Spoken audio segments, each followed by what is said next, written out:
السلام علیکم ورحمۃ اللہ وبرکاتہ۔ اعوذ باللہ من الشیطان الرجیم، بسم اللہ الرحمن الرحیم۔ فبما رحمۃ من اللہ لنت لهم ولو كنت فظا غلیظ القلب لانفضوا من حولك فاعف عنهم واستغفر لهم وشاورهم في الامر فاذا عزمت فتوکل علی اللہ ان اللہ المتوکلین ان ینصرکم اللہ فلا غالب لکم وان یخذلکم فمن ذا الذی ینصرکم من بعدہ وعلی اللہ فلیتوکل المؤمنون۔ صدق اللہ العظیم۔ محترم حاضرین، ابھی جن آیات کی تلاوت کی گئی ہے یہ چوتھے پارے سورہ آل عمران کے 17ویں رکوع کی آیتیں ہیں۔ گزشتہ جو آیتیں گزری ہیں اس کے اندر اللہ سبحانہ و تعالیٰ نے ہم کو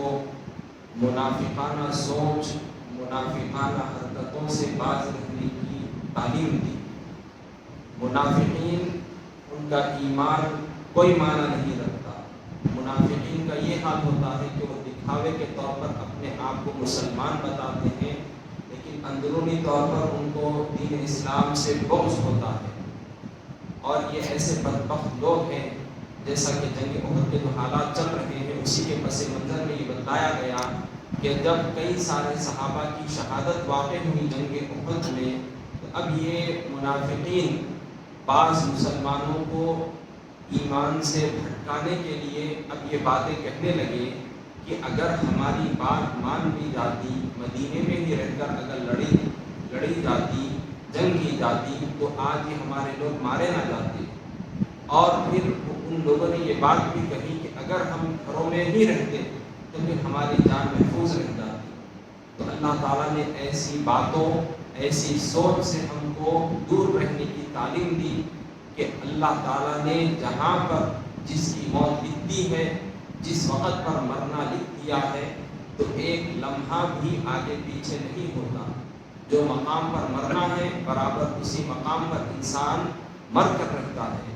اور اللہ تعالیٰ ہی کے قبضے قدرت میں ہے کہ کس کو زندہ کرنا ہے، کس کو موت دینا ہے، یہ اللہ تعالیٰ ہی کو اختیار ہے۔ اللہ تعالیٰ ہی ہر چیز پر قادر ہے۔ پھر اس کے بعد یہ بھی بات ذکر فرمائی گئی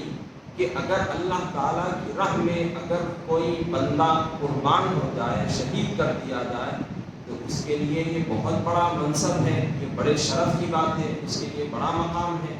اور اسی طرح سے کوئی بندہ اگر مر جائے، اللہ کی راہ میں نکلا تھا، علم حاصل کرنے کے لیے گیا، یا پھر عبادت کر رہا تھا، یا روزہ رکھا تھا، تو اس حالت میں اگر اس کی موت بھی ہو جائے تو یہ بھی اس کے لیے بڑے شرف کی بات ہے، اعزاز کی بات ہے۔ بہرحال بندوں کو چاہیے کہ وہ اپنے رب کی طرف ہمیشہ متوجہ رہیں، منافقوں کی جیسی سوچ اپنے اندر نہ رکھیں، اللہ تعالیٰ سے ہمیشہ اچھا گمان رکھیں، حسن ظن رکھیں، تو اللہ سبحانہ و تعالیٰ اپنے بندوں کی مدد فرماتا رہے گا۔ اور اپنے ایمان کی ہر صورت میں ہم کو حفاظت کرنی ہے۔ اور جب کبھی مصیبت آ جائے، تکلیف آ جائے،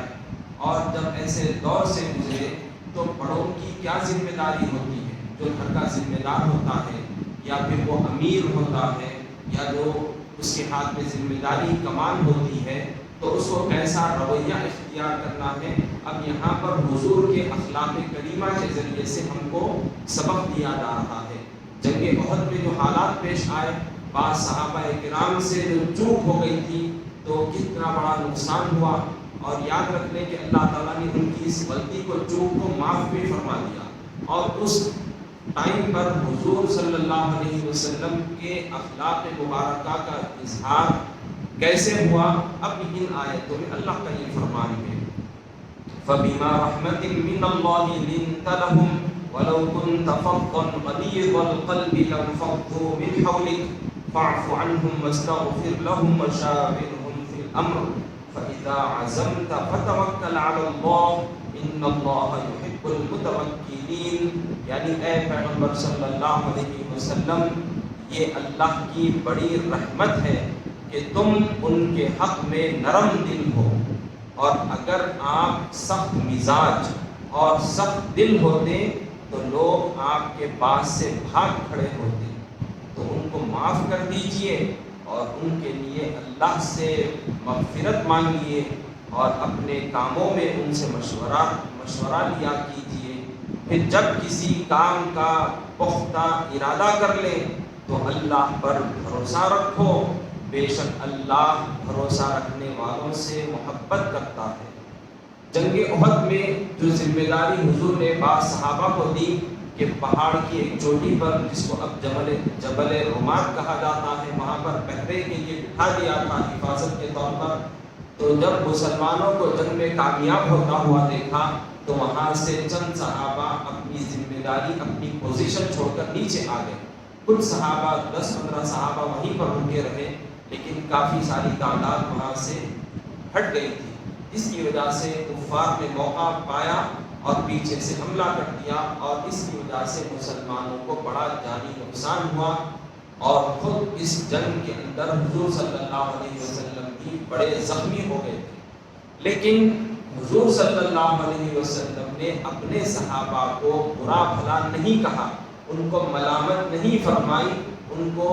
حضور صلی اللہ علیہ وسلم نہیں ڈانٹے۔ اگر حضور اس ٹائم پر یا اور دیگر معاملات میں حضور اگر صحابہ پر سختی فرماتے، ان کو خوب زیادہ ڈانٹ ڈپٹ کیا کرتے، تو کوئی بھی حضور کے پاس نہیں ہوتا۔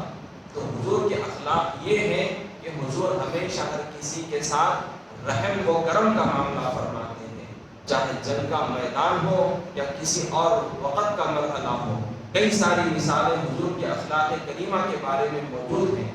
جب حضور ایک مرتبہ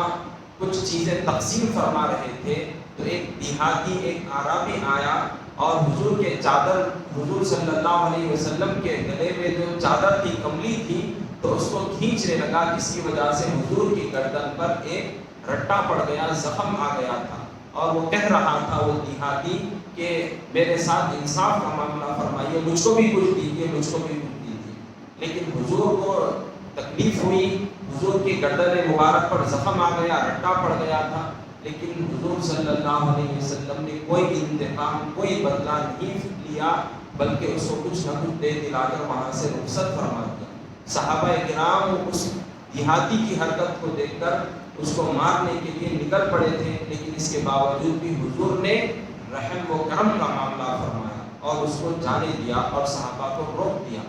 تو اس طرح سے کئی ساری مثالیں موجود ہیں، اور پھر صحابہ کی تعریف بھی ہم کو یہاں پر معلوم ہو رہی ہے کہ حضور صلی اللہ علیہ وسلم کو اللہ نے یہ بات کا حکم بھی دیا کہ اے پیارے حبیب صلی اللہ علیہ وسلم، آپ اپنے ساتھیوں کے حق میں، صحابہ کے حق میں جو ان سے چوک ہوئی، جو کچھ بھی ان سے چوک ہو چکی، آپ ان کے حق میں درگزر فرمائیے، آپ ان کو مت ڈانٹیے، آپ ان سے کوئی چیز کی متعلق جو ہے باس پرس نہ فرمائیں، اور پھر ان کے حق میں اللہ کی بارگاہ میں دعا بھی مانگیے، اور جب کوئی آپ معاملہ کریں تو اس صورت میں آپ ان سے مشورہ لے لیا کریں۔ حالانکہ دیکھیے اللہ تعالیٰ کی بارگاہ سے حضور پر وحی نازل ہوتی ہے، جو معاملات حضور طے فرماتے اللہ تعالیٰ کی بارگاہ سے حضور کو پہلے ہی وہ تمام تر چیزوں کا علم ہو جاتا تھا، لیکن یہاں پر اس کے باوجود بھی جو مشورہ کرنے کا حضور کو حکم دیا گیا تو وہ امت کی تعلیم کے لیے ہے کہ جب ہم کوئی کام کرنے کے لیے آگے بڑھیں تو اس صورت میں ہم کو اپنے بڑوں سے یا اہل علم سے مشورہ کر لینا چاہیے کہ میں یہ کام کرنے جا رہا ہوں یا میں یہ کام کرنے کا ارادہ رکھتا ہوں، تو آپ لوگوں کی اس بارے میں کیا رائے ہے؟ کیونکہ جب مشورہ لیا جاتا ہے تو اس میں برکت ہوتی ہے، خیر کا معاملہ ہوتا ہے۔ تو حضور کے ذریعے سے ہم کو یہ تعلیم دی گئی ہے، اور اسی طرح سے جب ہم گھر کے بڑے ہیں یا ہم کوئی امیر ہے یا جو بھی ہمارے اوپر جو ذمہ داریاں ہیں، تو اپنے ماتحت لوگوں کے ساتھ ہمیشہ زبردستی والا، ڈانٹ ڈپٹ کا معاملہ، سختی والا معاملہ ہمیشہ نہ رکھیں، بلکہ ان کے ساتھ درگزر کا معاملہ، اس چیز کو اختیار کریں۔ کبھی کسی سے کوئی چوک بھی ہو جائے تو اس پر فوری طور پر سرزنش نہ کریں، پکڑ نہ فرمائیں، بلکہ اس کے ساتھ اچھا معاملہ کریں اور حکمتاً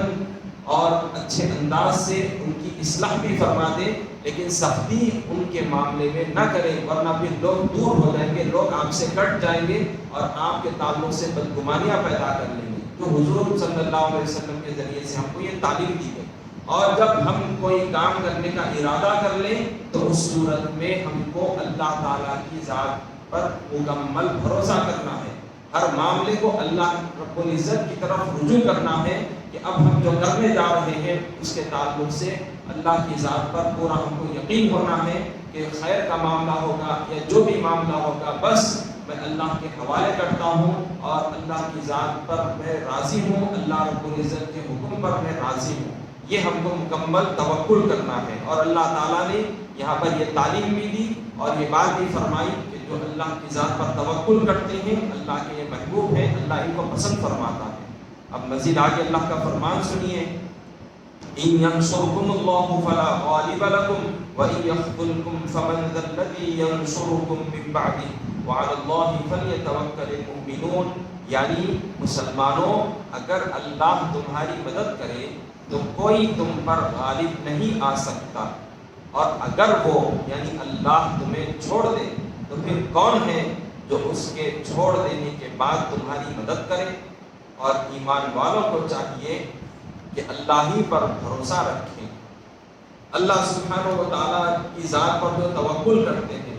جو اللہ تعالیٰ کی بات مانتے ہیں اور ہر معاملے میں اللہ تعالیٰ کے حکم کا پاس و لحاظ رکھتے ہیں, تو اللہ تعالیٰ بھی اپنے ان بھروسہ کرنے والے بندوں کا ساتھ دیتا ہے, ان کے ساتھ اپنی مدد فرماتا ہے, ان